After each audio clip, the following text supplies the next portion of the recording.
I spoke with Rachel about it on last Wednesday, like half a week ago, and asked because she went on like 2 years, and she said, I said, wasn't the question always bothering you? And didn't she said at first no, because she just did the same thing and just got the same result. So it wasn't like she was doing something different to get the result. She just did the same thing, which is like the process, which is everyone's doing.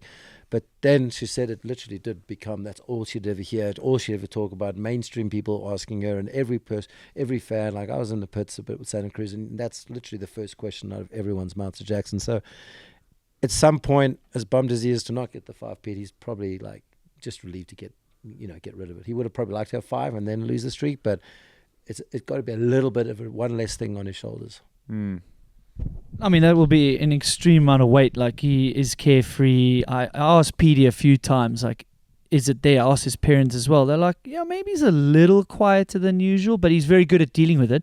And he delivered. That's racing, like not getting into your run quick enough. Like, he did not fold under any pressure. No. That was a damn good run. You can always have a better run. Loic would probably argue he could find more time out there.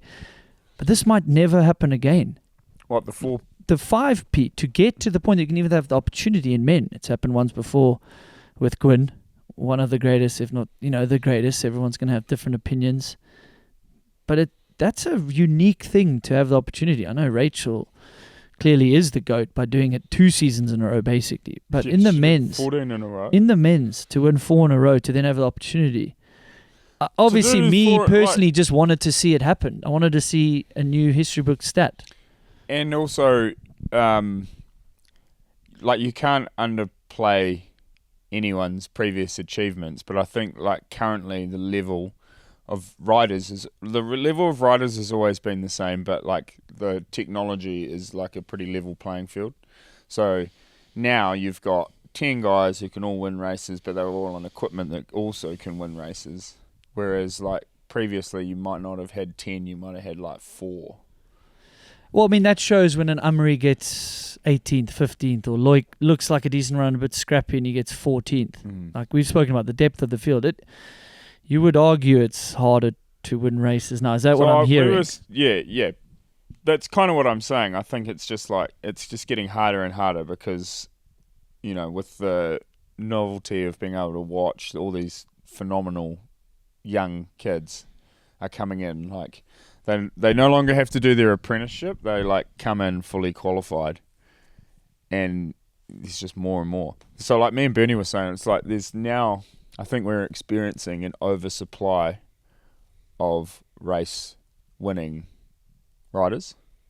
I mean, top 20 was 2 seconds, in quality. Yeah. So now you've got Troy Brosnan on the podium one week and not in finals the next week, and trying to explain that to a brand manager or someone who's not in the race or is not on the ground is super hard, because they're well, what do you mean what happened? And when you say nothing happened, he just didn't get through, you're how does that work? Yeah, you would think before, you can't go from a podium to 30th or 25th, but from podium to 30th or 25th is sometimes a second. So yeah, you're well within the reach of a podium, but you're not even making it through. You're not even you might nail your run and wash the front or pull your foot out of the pedal, make a minor mistake, but you can bleed a second in a sector so easy, and then if that's the difference between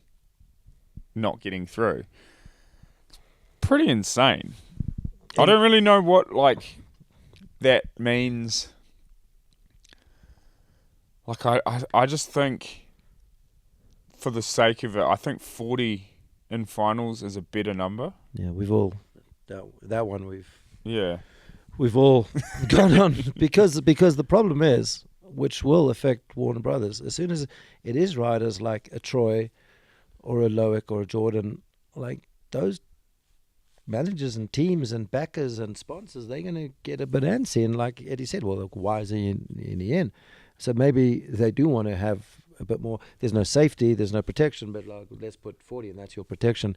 But I was watching shooting quali day by the sort of the second longer rock garden, and there were literally guys that I don't know what their name is, and I'm kind of not familiar with their riding because there are still a couple of outliers, but they're literally going as fast as Lowick and Jackson and Armory down the rock garden, because it is one line, and if you nail it, so it's like where do you differentiate? And that's like that. I think that Thurlow kid from Aussie with a grip in the hand. No, that's He Carter made Sloan. Carter Sloan. Sorry. Yeah. And but the Thurlow guy's another example. Yeah, Luke Thurlow. People don't. Two people national jerseys in the final. Yeah. That's pretty sick. Yeah, there were 3 privateers And, this week in the finals, which was Danny Castellanos. Yeah, those 3 guys. Yeah, they're all on Santa Cruz's randomly. They are going the same speed as the fastest guys in the like it's crazy that the performance, and is it the bike technology? Was this track about one line? Does it need more Valdesol wheel to it?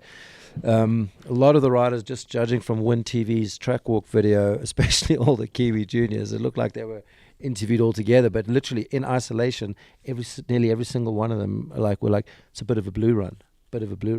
So the riders clearly want more challenging because they don't want to have to risk life or death. It's harder to race easier trails because you're going to go faster. You have to risk more, and you've got to do crazy Wanford stuff to go P1. And he doesn't care to do that, but not everyone wants to do that, you know. Yeah, I mean, we have spoken nauseam about more riders in the final.